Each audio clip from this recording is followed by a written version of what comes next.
हमारे नवयुवक मंगल दल के अध्यक्ष गोपाल जी, उप प्रधान जी हमारी तारा देवी जी और सीएससी सेंटर चला रहा भाई यशपाल, समस्त ग्रामवासी, मेरे माताओं, बहनों, बुजुर्गों, युवा साथियों, सबसे पहले तो मेरे कार्यकाल की लगभग अंतिम बैठक इसको आप कह सकते हैं, क्योंकि अगले साल चुनाव होने हैं ये सांसदों के, लोकसभा के, उसके बाद सीधे पंचायत चुनाव हो जाएंगे।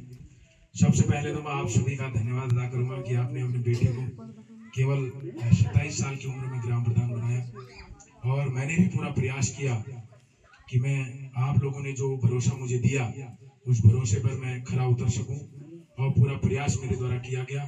विगत 2 वर्षों में कोरोना काल के कारण हम लोग थोड़ा काम में पीछे हो गए, अन्यथा जब सर्वप्रथम हम लोगों ने शपथ ली थी तो ओखलकांडा ब्लॉक में सबसे प्रथम स्थान हमारे गांव का था। ये आपके लिए गर्व की बात होनी चाहिए।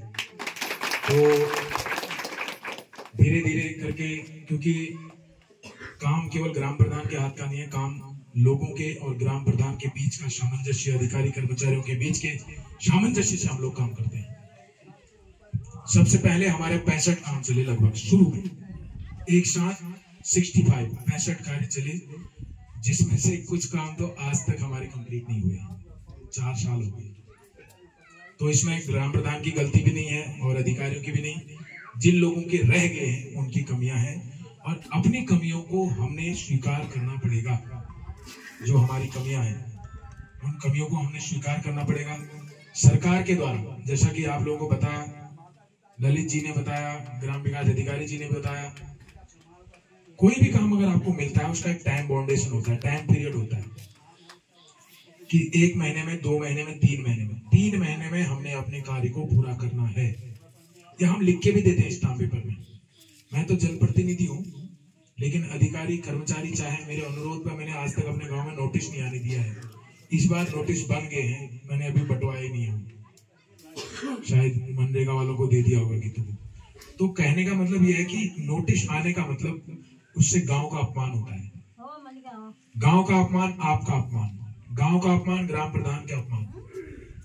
तो जब हमें भी कोई कार्य मिलता है तो हम उसको शीघ्र अतिशीघ्र पूरा करें, जिससे कि भविष्य में अन्य लाभान्वित व्यक्तियों को, बहुत सारे लोग ऐसे रह गए, आप लोगों के सहयोग से मैंने केवल 2 दिन फाइलें बनाई थी अपने गांव में, और 150 लोगों की फाइलें अभी भी मेरे पास मौजूद हैं, जिन्हें मैंने खंड विकास अधिकारी कार्यालय में जमा कर रखा है।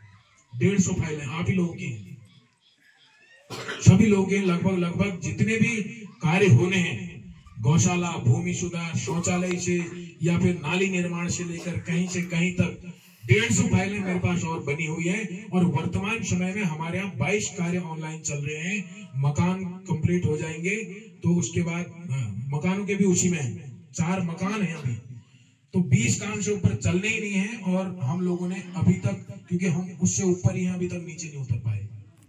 तो मेरा आप लोगों से व्यक्तिगत अनुरोध है, इन लोगों ने भी आपको बता दिया, ग्राम विकास अधिकारी जी ने, ग्राम पंचायत सेक्रेटरी, कोई भी काम होता है तो उसको शीघ्र अतिशीघ्र पूरा करने की जिम्मेदारी हमारी होनी चाहिए। रही बात मकानों की, मैंने एक लिस्ट बनाई, मेरे से लिस्ट मांगी गई कि भाई आप लिस्ट प्रोवाइड करवाइए, तब जाकर हम उसमें सर्वे कराएंगे। मैंने कुछ महत्वपूर्ण लोगों के, जिनके पास मकान नहीं था, जिनके पास झोपड़ी थी, उनके नाम मैंने लिखे, लगभग 50 नाम, 8-10 नाम इसमें ऐसे हैं जिन्होंने जबरदस्ती लिखवाए हैं और उनको मिलना नहीं, मुझे भी पता है, क्योंकि उसके नॉर्म्स हैं। जिस व्यक्ति के पास झोपड़ी होगी, जिस व्यक्ति के पास जो आवास विहीन होगा, उसी को मकान मिल पाएगा, या जिसको पिछले 20-30 वर्षों में मकान नहीं मिला होगा। ये लास्ट सूची नहीं है, ये अंतिम सूची नहीं है। इसमें इनकी टीम आएगी, ग्राम विकास अधिकारी जी की, विकास खंड कार्यालय से कुछ लोग और भी आएंगे, 1-2 लोग। उसके बाद आपके घर घर में जाएंगे, जो नॉर्म्स होंगे उन नॉर्म्सों में अगर आप आते हैं तो आपको मकान मिल पाएगा, अन्यथा नहीं मिल पाएगा। ये लिस्ट जो हमने दी है ये फाइनल सूची नहीं है, इस बात को आप मानिए। ये मत कहिए कि कल के दिन अगर आपका नाम लिखा है, आप इस बात को मत कहना अगली बार में कि भाई हमने उस दिन नाम लिखवाया था, हमको मकान क्यों नहीं मिला। समझना सा, क्योंकि जो लिस्ट है उसमें तय होना है कि कौन व्यक्ति पात्र है, कौन व्यक्ति पात्र नहीं है।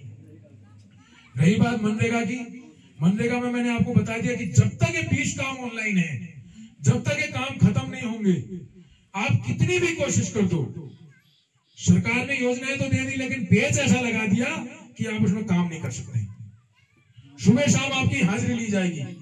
आने वाले समय में जैसा कि सर ने बताया उसमें अंगूठा लगेगा, तो क्या काम कर पाओगे 200 रुपए में? सरकार की योजनाएं तो हैं लेकिन उन योजनाओं में काम होना असंभव है। 200 रुपए में आज के समय में कोई भी कार्य करना नहीं चाहता है। हम उसको कैसे भी करके मैनेज करके काम चलाते हैं, गांव का काम चलाते हैं, हमारी जिम्मेदारी है। और जो लोग उन कार्यों को समय से पूरा नहीं करेंगे तो अन्य पात्र लोग भी उसमें रह जाएंगे। तो इसलिए आज हम ब्लॉक में पता नहीं 5वें 6ठे नंबर पर कहां नीचे आ रहे हैं, तो हमने नीचे आ गए हैं। तो ऊपर आपके हाथ में है कि आप अपने गांव को ऊपर तक ले जाना चाहते हैं, तो आप लोग इसमें मेरी मदद कीजिए, मेरा सहयोग कीजिए। जिस तरह से आपने भरोसा किया है उस तरह से भरोसा बनाए रखिए। अब आता है सवाल, गांव के लोगों को इतना जागरूक होना चाहिए। कोई भी जनप्रतिनिधि बनता है, मैं हूं या कोई भी जनप्रतिनिधि है, हम लोगों ने आज तक सवाल नहीं पूछा कि आपने काम क्या किया। किससे पूछा? आपने मेरे से भी नहीं पूछा। आप लोग देखिए, लोकतंत्र में दादा ने बोला अभी, बड़े भाई तिलोक जी ने, जनता के द्वारा चुने गए लोग जनता के लिए काम करते हैं, जनता के द्वारा चुनी हुई सरकार। तो हम लोग आपके चुने हुए हैं, तो हमने आपके लिए काम करना है। और आपका ये अधिकार बनता है कि आप हमसे सवाल करें कि भैया आपने इतने वर्षों में कौन से कार्य किए। हालांकि आपने पूछा नहीं लेकिन मैं फिर भी बना के लाया। ठीक सर, बताना चाहिए नहीं बताना चाहिए? आप लोगों को बताना चाहिए ना। तो विगत 4 वर्षों में 4 वर्ष पूरे हो गए, 2 वर्ष कोरोना काल में हमारे रहे। तो सबसे पहले कृषि विभाग योजना को ले लेते। कृषि विभाग से हमने चेन लिंक फेंसिंग बांट करके उससे लगभग 35 किसानों को लाभान्वित किया। तो घेरबाड़ की योजना बढ़िया चल रही ना? चल रही ना? ठीक है। भूमका सड़क निर्माण कार्य में महत्वपूर्ण भूमिका रही मेरी, और उस पर मुझे आप लोगों के ऊपर गर्व है कि आप लोगों ने पूरा साथ दिया। आप लोग मुझे नहीं चुनते तो मैं कुछ नहीं कर पाता। सबसे ज्यादा महत्वपूर्ण भूमिका आज हम इस सड़क से चल रहे हैं। आज हम अच्छे विकास कार्य, आज यहाँ अधिकारी कर्मचारी आ रहे हैं पहले के मुकाबले, क्योंकि सड़क न होने से लोग आते भी नहीं थे और हमें मुख्य मार्ग से जोड़ा गया है। इसके लिए आप लोग बधाई के पात्र हैं। ये सब आप लोगों की मेहनत का नतीजा है। और कृषि विभाग से एक योजना आई है हमारे यहाँ, एकीकृत कृषि ग्राम योजना। एकीकृत कृषि ग्राम योजना क्या है, उसकी यहाँ बैठक हुई थी। हम लोग क्या करते हैं, बैठकों को इग्नोर करते हैं। बैठकों में जरूर आना चाहिए, कुछ ना कुछ नया हमें सीखने को जरूर मिलता है। और सीखने की कोई उम्र नहीं होती है, पूरी जिंदगी लग जाती है सीखने में। तो एकीकृत आदर्श कृषि ग्राम योजना के तहत बहुत लोग उस दिन आए भी थे। और आइंदा अगर कोई भी मीटिंग आती है, नेता भले किसी भी पार्टी का हो, अधिकारी कर्मचारी भले कुछ ना दे जाए, लेकिन उनको सुनने के लिए हम लोगों ने आना चाहिए।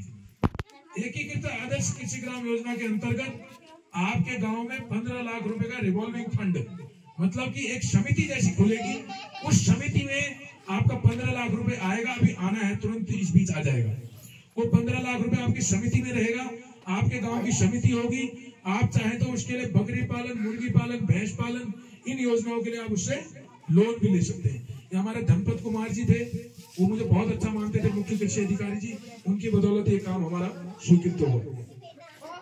कृषि विभाग से एक देहरगढ़ा तोप में हमने टैंक बनाया, एक मल्लाधुरा में हमारे रमेश चंद मेलचकानी जी के यहाँ टैंक बना है। और आदर्श ग्राम योजना उरेडा के तहत 57 सोलर लाइट है हमारे ग्राम सभा में लगाई गई। मनरेगा के तहत लगभग 85 गौशाला बने हैं। 85 गौशाला हमारे ग्राम सभा में मिले हैं। 85 ग्राम गौशाला और 15 शौचालय। और वर्तमान समय में भी लगभग 24 कार्य हमारे ऑनलाइन चल रहे हैं। 24 योजनाएं हमारे गांव में चल रही हैं। उसके बाद विगत 3 वर्षों में लगातार कृषि उद्यान विभाग से कुछ परिवारों को फलदार वृक्ष बांटे गए। इस बार भी, पिछली बार भी, उससे पिछली बार कम पेड़ आए थे तो हमने 2-2 पेड़ पूरे गांव में बांट दिए। आप लोगों को भी मिले होंगे। उद्यान विभाग से हमने पिछले 3 वर्षों में बांटे। और मत्स्य पालन विभाग से पिछले 3 वर्षों में लगातार गांव के उन किसानों को जिनके पास मछली पालन के तालाब थे, उन काश्तकारों को हमने प्रत्येक काश्तकार को मछली का बीज और उनका खाने का सीट उपलब्ध करवाया। ग्राम सभा में हर घर जल हर घर नल की योजना टेंडर हो चुका है और जैसे ही बरसात समाप्त होगी कार्य शुरू हो जाएगा। हमने इसका बहुत बड़ा एस्टिमेट बना रखा है। गैंटिया के गधेरे से हम लोग पानी ला रहे हैं और ऊपर देवपुर की जड़ से हम लोग पानी ला रहे हैं। लगभग हमारे गांव में पानी की पूरी व्यवस्था हो जाएगी। ये काम अभी शुरू हो जाएगा बरसात के बाद। उसके बाद मत्स्य पालन योजना का लाभ कुछ किसानों को दिया गया और विधवा पेंशन, वृद्धा पेंशन, विकलांग पेंशन। आपने ग्राम विकास अधिकारी जी को और ग्राम पंचायत सेक्रेटरी जी से आपकी मुलाकात कभी नहीं हुई होगी आज तक, क्योंकि पहली ही बैठक में और जब हमारे बैठक होती थी आपका काम जो भी होता था मैं उनसे घर बैठ के करवा लेता था, ताकि मेरे गांव के लोगों को भिड़ा पानी नाई या अन्य जगहों में नहीं जाना पड़ेगा। आप लोग गए कभी भिड़ा पानी इन 5 सालों में? बहुत कम लोग, इक्का दुक्का लोग अगर गए होंगे। अन्यथा मैंने ये कोशिश की कि मेरे गांव के प्रत्येक व्यक्ति को जब उन्होंने मुझे चुन लिया है तो उन्हें कहीं जाने की आवश्यकता नहीं है। और मैंने ये कोशिश की कि आप लोगों को कहीं भी मैंने जाने नहीं दिया।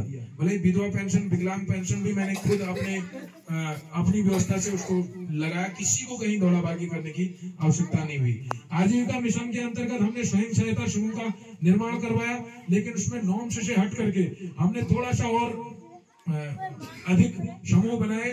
उन समूह में अब उन समूह हमने बना दिए, उनको जागरूकता कैंप भी उनका लगा दिया। यहाँ तक कि बैंक मैनेजर, शाखा प्रबंधक आपके गांव में आए आपके खाते खोलने के लिए। आए कि नहीं आए? तो ये ताकत होती है लोकतंत्र में, जनता की प्रतिनिधि और जनता का मिल करके। मैंने राणा जी को यही भूमिका में, ग्राम विकास अधिकारी जी भूमिका में बुला करके उनसे भूमिका में खाते खुलवाए। एक दिन मेरे गांव के लोगों को वहां बुलाया, वहां काम नहीं किया और मैंने अनुरोध किया आरएम साहब से, और आरएम साहब ने हमारे बैंक मैनेजर को भूमिका में भेज दिया। और ये भी आप लोगों के लिए गर्व की बात है कि मैनेजर कभी कहीं खाता खोलने नहीं जाते, केवल भूमिका में आए हैं। उसके बाद ग्राम सभा चनेजर में, तोक चनेजर में, भूमिका के तोक चनेजर में आंगनबाड़ी का निर्माण कार्य चल रहा है, जो अभी बरसात की वजह से थोड़ा डिले हो गया। इसके लिए हम लोग क्षमा भी चाहते हैं। प्रधान जी उस काम को करा रहे हैं, उप प्रधान जी। और 50 सोलर लाइटें, जो ग्राम पंचायत का पैसा होता है, आप लोगों का पैसा होता है। जो आदर्श योजना का पैसा था वो मैंने दौड़ा भागी करके जैसे भी करके स्टील कंपोनेंट से मिलाया, और जो ग्राम पंचायत का पैसा मिलता है ग्राम पंचायत को, उससे हमने लगभग 50 सोलर लाइटें लगाई हैं। लगभग गांव के लोग पूरे कंप्लीट हो गए, कुछ लोग और रह गए होंगे, उनको भी मिल जाएंगे। और तो गुरिंदा में पेयजल टैंक वो हमने यहाँ के लिए बनवाया था, नीचे गोमागाड़ा के लिए। उसमें पानी जाने लग गया क्योंकि बीच में लाइन टूट गई थी सड़क निर्माण के दौरान, तो उसमें थोड़ा दिक्कत हुई। उसके बाद पंचायत घर का मरम्मत कार्य हम लोगों ने किया, पंचायत घर का, और उसमें 4 दीवारी का काम हम लोगों ने किया। थोड़ा स्पेस कम है तो हमने बरसात की वजह से यहाँ पर इस बैठक को आयोजन हमारे द्वारा किया गया। ग्राम सभा में नरेगा योजना के तहत खाद खंती निर्माण कार्य, ग्राम पंचायत में पंचायत भवन हेतु पंचायत ओखलकांडा ब्लॉक में केवल 2-3 गांव ऐसे हैं जहां ग्राम पंचायत से कंप्यूटर, प्रिंटर, आपको फोटो स्टेट करने कहीं जाना नहीं पड़ता था। अभी हमारी मशीन नहीं चल रही है तो थोड़ा दिक्कत हो रही है। तो जो भी हमारे लायक काम होता है, हम छोटा मोटा काम अगर मैं वहां खुद बैठा तो मैं कर देता हूँ, कहीं आपको भागा दौड़ी करने की आवश्यकता नहीं है। और ग्राम सभा में CSC सेंटर का हम लोगों ने इस्पाल भाई के माध्यम से उसको संचालित किया है। और हम बैंक मित्र की भी हम कोशिश कर रहे हैं कि हमारे गांव में एक बैंक मित्र आ जाए। आज तक आपको थोड़ा चार्ज देना पड़ता था, लेकिन थोड़ा कम चार्ज देना पड़ेगा अभी भी, क्योंकि एक भाई हमारा उससे रोजगार से जुड़ रहा है। और अगर वो केवल उसके भरोसे रहता है तो उसका रोजगार और कुछ रहता नहीं है। तो बैंक मित्र अगर वो बन जाएगा तो उसको ऐसे 1 रुपया 2 रुपये 1000 में 2000 में मिलता है, तो थोड़ा उसमें आप लोग सहयोग करेंगे तो एक भाई का रोजगार भी चल जाएगा और हमें यहाँ से भिड़ा पानी ना ही अन्य जगहों में भागना भी नहीं पड़ेगा। तो शिक्षकों की नियुक्ति हेतु निरंतर प्रयास हमारे द्वारा किया जा रहा है। और ये समस्या, जो शिक्षकों की समस्या है, ये केवल भूमिका की समस्या नहीं है, ये पूरे ब्लॉक की समस्या है। और ओखलकांडा ब्लॉक के अंतर्गत मैं तो इस बात को वहां पर भी BDC की बैठक में भी रखता हूँ, विधायक जी के सम्मुख भी रखता हूँ, क्योंकि ओखलकांडा ब्लॉक के अंतर्गत 6 विद्यालय ऐसे हैं जहाँ शिक्षक नहीं है, पढ़ाने वाले शिक्षक, टीचर, प्राथमिक विद्यालय 6 विद्यालय शिक्षक विहीन है। दूसरी जगह से जो है व्यवस्था करके वहां शिक्षक भेजा जाता है पढ़ाने के लिए। अभी तक 6 विद्यालय ऐसे, और मेरे पास आंकड़े हैं, मैं कोई बात हवा में ऐसे नहीं करता, मतलब मेरे पास सूचना है उसकी। और हम लोग लगे हुए हैं कि चनेजर के हमारे सुरेश चंद्र जी माँ साहब जो है वो भूमिका आ जाए। उनके लिए मेरा प्रयास चल रहा है, मेरी मुख्य शिक्षा अधिकारी जी से भी बात चल रही है, क्योंकि उन लोगों ने एक व्यक्ति को भेजा था अमजद मिडार या कहीं किसी गांव का नाम है वो, उनको भेजा था, लेकिन वो व्यक्ति भी विवादित है। उस व्यक्ति को भी, उस शिक्षक को भी वहां के जनप्रतिनिधि, वहां की जनता ने उसकी शिकायत कर रखी है, इस कारण उसको वहां से हटाया जा रहा है। और उसको हटाने के बाद भूखा ला रहे थे। मैंने कहा साहब ऐसा है, हम लोग वैसे पीड़ित लोग हैं, एक शिक्षक हमने खुद ही यहाँ से भगाया, उनको बड़ी मुश्किल से उनका ट्रांसफर करवाया और उनके ऊपर कार्रवाई भी हो रही है। और उनका, क्योंकि कार्रवाई होना जरूरी है, जो व्यक्ति अपने कार्य को ईमानदारी से नहीं करता है उस व्यक्ति के ऊपर कार्रवाई होनी चाहिए कि नहीं होनी चाहिए। अभी उसमें बहुत जल्दी आपके बीच में शायद उप जिला अधिकारी धारी आएंगे, आना पड़ सकता है हमको, डीएम साहब ने उनको आदेश कर रखा है, क्योंकि अधिकारी मिल गए और उसको कोई ज्यादा बड़ा पनिशमेंट नहीं दिया, तो हमें संघर्ष ज्यादा करना पड़ता है, थोड़ा मेहनत ज्यादा करनी पड़ती है और सत्य की हमेशा जीत होती है।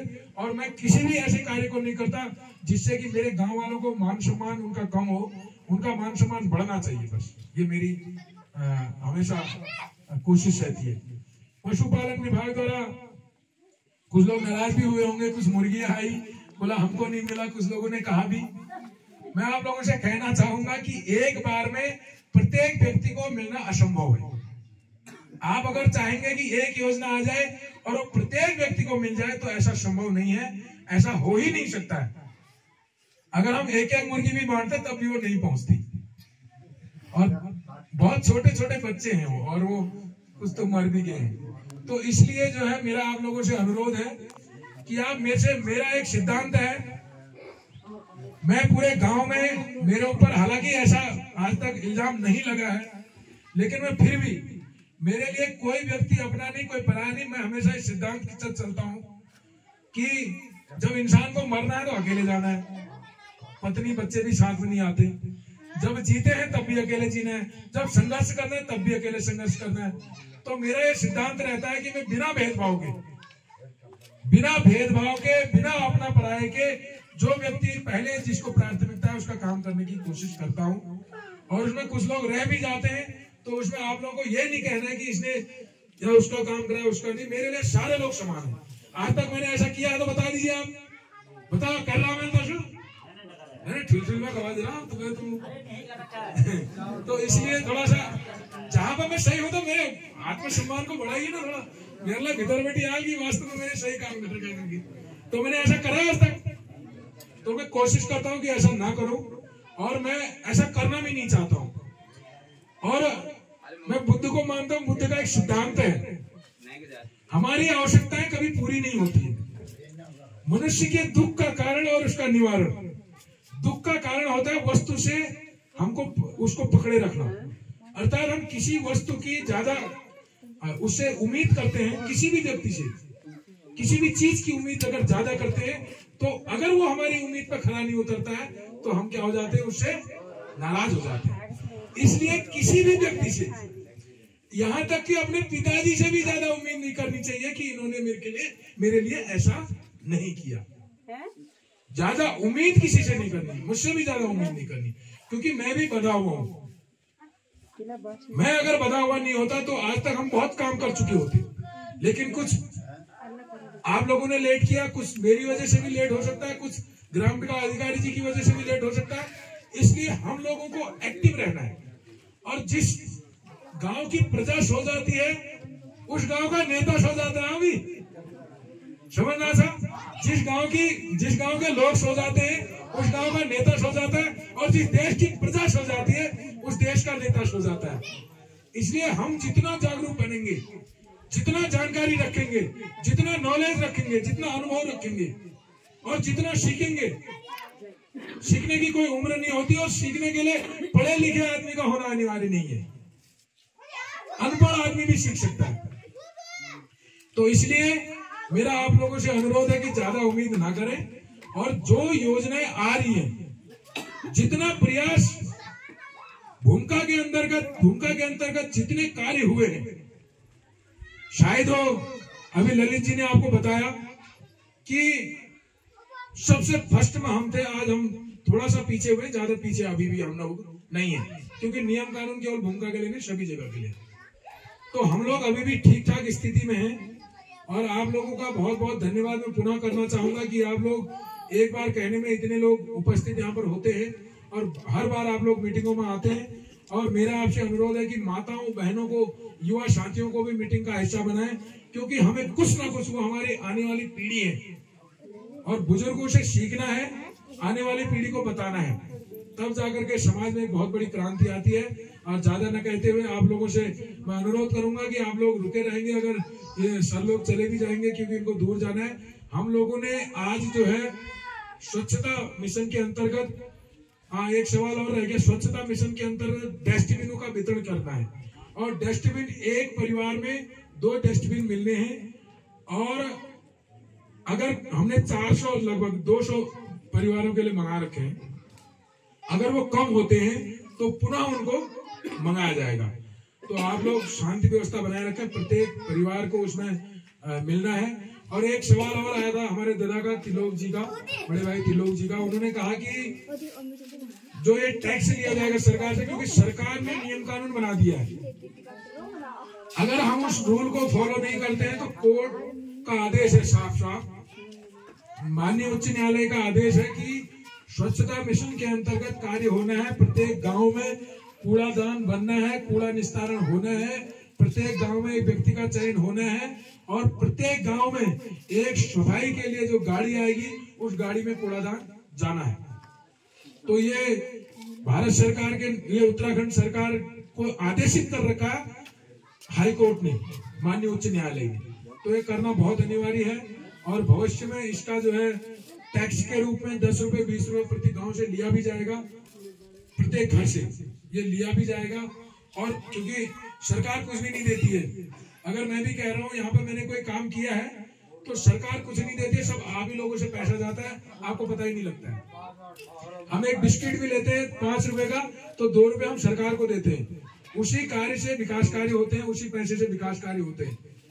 तो हम बिस्कुट, आटा, दाल, चावल, तेल, सब्जी कुछ भी अगर लेते हैं तो प्रत्येक चीज में हम लोग टैक्स देते हैं और उसी टैक्स से आपका विकास कार्य होना है, उसी टैक्स से आपको राशन भी मिलना है, उसी टैक्स से आपका काम भी होना है। कोई भी व्यक्ति, कोई भी नेता, कोई भी जनप्रतिनिधि, कोई भी सरकार यहाँ तक अपनी जेब से नहीं देती है और ये आप ही लोगों का पैसा है। अगर राशन फ्री मिलेगा तो महंगाई बढ़ जाएगी और वो भी आप ही से लेना है, आता कहीं से नहीं है। तो इसलिए कि इसको इस तरीके से ना लें कि मुकेश ने इतना काम करा दिया, नहीं, ये आप लोगों का पैसा है, आप ही लोगों के ऊपर खर्च होना है, ये व्यक्तिगत रूप से किसी का नहीं है। मैं एक मार्गदर्शक हूं, मैं एक रास्ता दिखाने वाला, तुमुल में आँख खुल रखी, मतलब एक रास्ता दिखाने वाला मुझे बना रखा है। मेरा काम है रास्ता दिखाना और बाकी काम मुझे करना है और उसके बाद आप लोगों को देना है, आप लोगों ने उसको पूरा करना है। तो ज्यादा बात न करते हुए बहुत बहुत धन्यवाद, आप लोगों ने इतनी गंभीरता पूर्वक मुझे सुना, इसके लिए आपका मैं बहुत बहुत धन्यवाद अदा करता हूँ। बहुत बहुत धन्यवाद। जय हिंद।